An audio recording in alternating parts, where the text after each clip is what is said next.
clairement, l'objectif principal, c'est le maintien. Et deuxièmement, c'est déjà à la fin de cette saison-ci, ce maintien est assuré.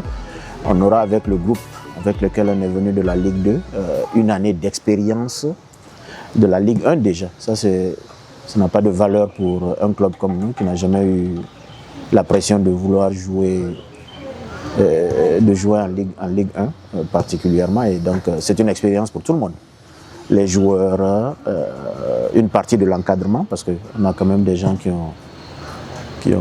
qui connaissent mieux cela, et l'administration aussi. Donc si ces deux objectifs-là sont atteints, et l'un sera atteint forcément parce qu'on aura une saison sous le bras, et maintenant il faut espérer que les résultats vont suivre pour qu'on puisse assurer le maintien. C'est les obligations d'une vie professionnelle et d'une équipe qui se veut professionnelle en fait. Et je ne l'ai pas doté pour une seconde raison, c'est que par la grâce de Dieu, on n'en parle peut-être pas souvent, mais on devrait en parler plus. Nous avons des sponsors qui sont plutôt généreux avec nous en matière d'objectifs, et il faut bien le comprendre. Toute mise en valeur de notre club met d'abord en valeur nos sponsors. Il faut qu'on les cite ici, c'est la Banque nationale de Guinée. Nous sommes la seule équipe de Ligue 1 ou de Ligue 2 qu'une banque sponsorise, je crois. Je crois que c'est peut-être l'opportunité aussi d'attirer l'attention du secteur bancaire sur le fait que nous jouons partout aujourd'hui. La banque qui nous soutient est connue un peu à travers le pays. Le groupe GPC, ce sont des natifs de Kankan qui travaillent sur certains des projets structurants du pays, Simandou et d'autres. Et l'hôtel Setifana, et un peu comme l'hôtel Grand Sili à Kindia, ce sont des gens qui nous ont soutenus depuis maintenant 5 ou 6 ans. Donc la mise en valeur de l'image du club aussi traduit une mise en valeur de nos sponsors pour pouvoir, les encourager à faire plus que ce qu'ils font déjà. Deuxièmement, pour attirer d'autres. Parce que c'est vrai qu'en matière de visibilité, en matière de moyens de communication, peut-être qu'on est un peu mieux doté que la majeure partie des équipes de la Ligue actuellement. Mais c'est aussi quelque part, comme je le disais, c'est un apprentissage pour nous tous. Les membres de l'équipe de communication sont tous des professionnels, mais peut-être qu'ils n'avaient pas les moyens de mettre cela en valeur. On a l'opportunité de découvrir maintenant des infographes qui sont chez nous, des journalistes, des reporters, des photographes. Ils sont pleins d'ailleurs, qu'ils soient de chez nous ou pas. Et cela prouve que si on donne l'opportunité à ces jeunes gens qui sont des passionnés de leurs activités, ils peuvent produire quelque chose quand même qui est compétitif, pas seulement au niveau national, mais peut-être au niveau sous-régional. Donc cela va de notre volonté de nous assurer que si on a décidé de jouer dans une ligue professionnelle, que les moyens et les équipements nécessaires à cela se réalisent encore une fois. Pas seulement que pour l'image du club, parce que cette mise en valeur sur le plan de la communication nous fait contacter par des partenaires qui veulent savoir où nous sommes, qui nous sommes, et qui mettent aussi en valeur les joueurs que nous avons. Parce qu'on n'est pas sans savoir que le football est une grosse économie aujourd'hui. Donc toute image, la dernière fois, je crois qu'on a été très surpris. Alseni Bangoura, son but a fait un peu le tour de la planète en réalité, simplement parce qu'on a pris le temps de faire un montage avec drone et toutes ces histoires-là. C'est quand même intéressant. C'est la vidéo la plus regardée de l'histoire de notre page. Je crois qu'on a plus de 10 000 likes sur cette vidéo seulement.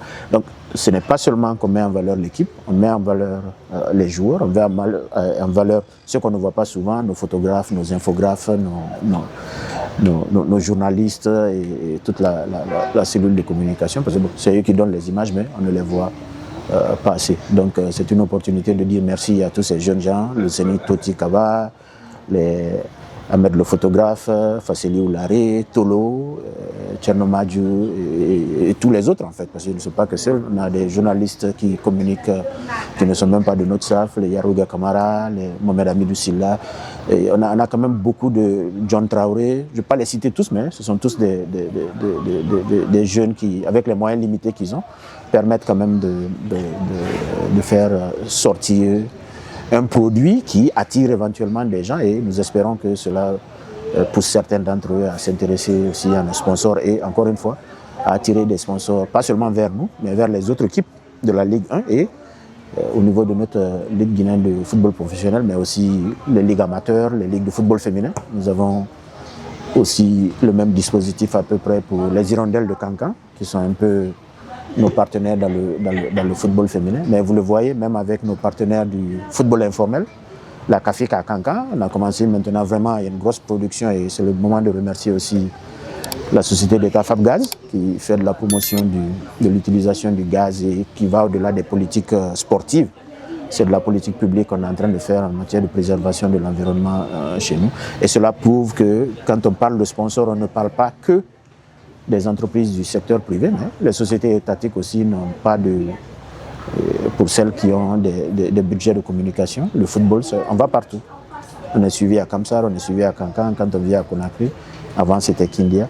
Donc, il y a quand même un besoin de mettre un produit à la disposition de nos supporters et de ceux qui nous suivent pour les attirer à venir au stade massivement, où qu'on soit et où que les autres soient. Aussi, on est très heureux de suivre l'évolution de la CAFIC et on a remarqué cette année que même eux ont commencé à faire des diffusions de matchs en live. Et c'est une progression, ils ont une présence très très intéressante sur le net. Chacune des 20 équipes, chacune des 60 équipes avec les trois divisions font l'effort de communiquer, de faire la promotion pendant les matchs et sur les réseaux sociaux. Donc, on est dans un monde qui a changé. Et donc, on est obligé, nous aussi, de nous adapter à cela. Et pour cela, on essaie quand même de doter l'équipe de tous les moyens technologiques qui permettent, en fait, qu'on se fasse appeler équipe professionnelle. Ce que les clubs les plus populaires et les plus suivis du pays ou du monde font, nous, on ne peut pas se le permettre. Premièrement, sur nos maillots, nous ne vendons pas des réplicas. On a exigé que la même qualité de maillot que nos joueurs portent et notre encadrement porte soit le même pour nos supporters. Ça, c'est un. Deuxièmement, il y a des coûts associés à cela, essentiellement. Nos maillots ne sont généralement pas faits en Guinée ici. On n'a pas d'industrie particulière. Bien sûr, on a des sociétés guinéennes qui font des fois qui représentent des marques internationales, des fois qui ont créé des marques guinéennes et il faut les encourager dans ce sens-là. Mais il y a un coût. Ils sont fabriqués, nos produits viennent de chez Masita. On est obligé de payer le fret et on est obligé de les dédouaner, essentiellement. Donc, quand vous mettez tout ça ensemble, le coût moyen des Bermudas, des débardeurs et des autres maillots qu'on fait est autour de 25 €.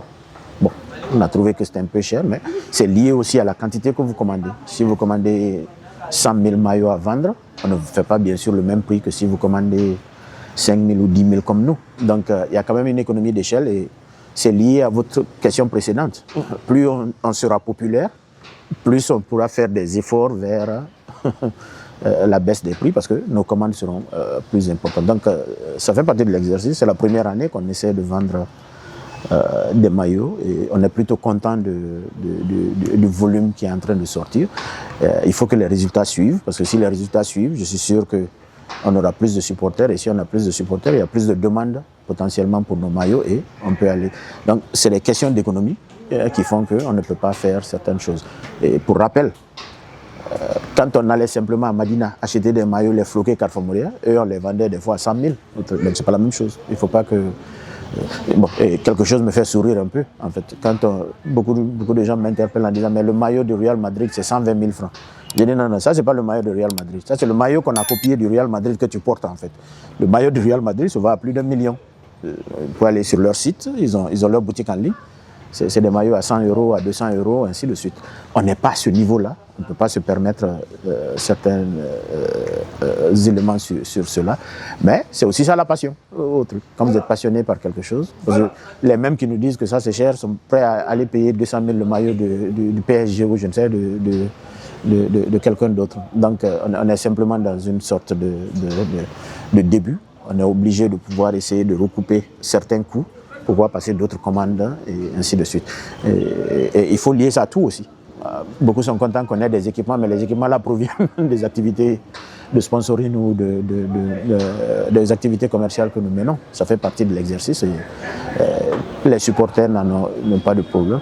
Et pour une comparaison locale, je tiens d'ailleurs à féliciter nos amis du Makona Football Club de Guékedou, qui est un club, je crois, de National 2. Les maillots du Makona sont à 200 000. Donc, écoutez, pour ceux qui s'intéressent à ces choses-là, les clubs les plus populaires comme le Milo, le Horea, l'AS Kaloum ou le Afia ou le CIK peuvent peut-être se permettre cela, mais pas nous. En tout cas, pas pour le moment.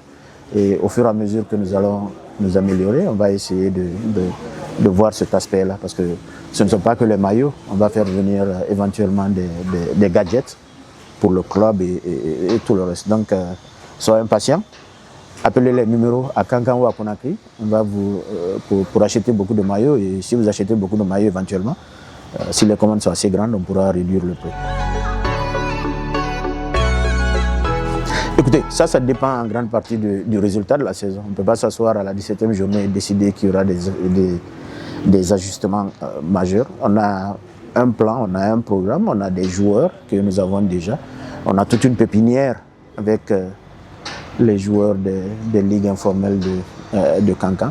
On a aussi des joueurs qui viennent d'ailleurs, qui s'intéressent à nous pour des raisons sportives généralement.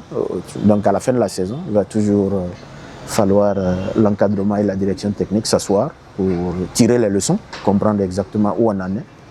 Est-ce qu'on a pu se maintenir? Est-ce qu'on n'a pas pu se maintenir dans l'un des cas ou dans l'autre? Faire les efforts nécessaires pour que l'équipe soit toujours compétitive.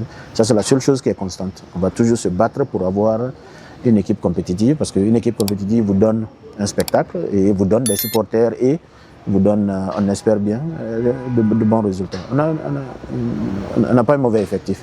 Et puis bon, il ne faut pas dramatiser trop, on est 8e au championnat. Et nous sommes à 9 journées de la fin. Donc pour une équipe qui vient de monter, c'est pas... je crois que beaucoup souhaiteraient être dans notre position aujourd'hui. Donc il y a eu beaucoup d'efforts déjà, et ces efforts-là vont continuer en matière d'amélioration de la qualité et de la compétitivité surtout de l'équipe, parce que c'est ça aussi. Les recrues qui viennent compétir pour des places au même titre que ceux qui étaient là avant. Donc ça fait partie de l'exercice, et tous les clubs de football, en tout cas qui jouent à ce niveau-là, sont obligés de faire ces efforts d'ajustement, d'amélioration et de performance ou au mercato ou à l'intersaison.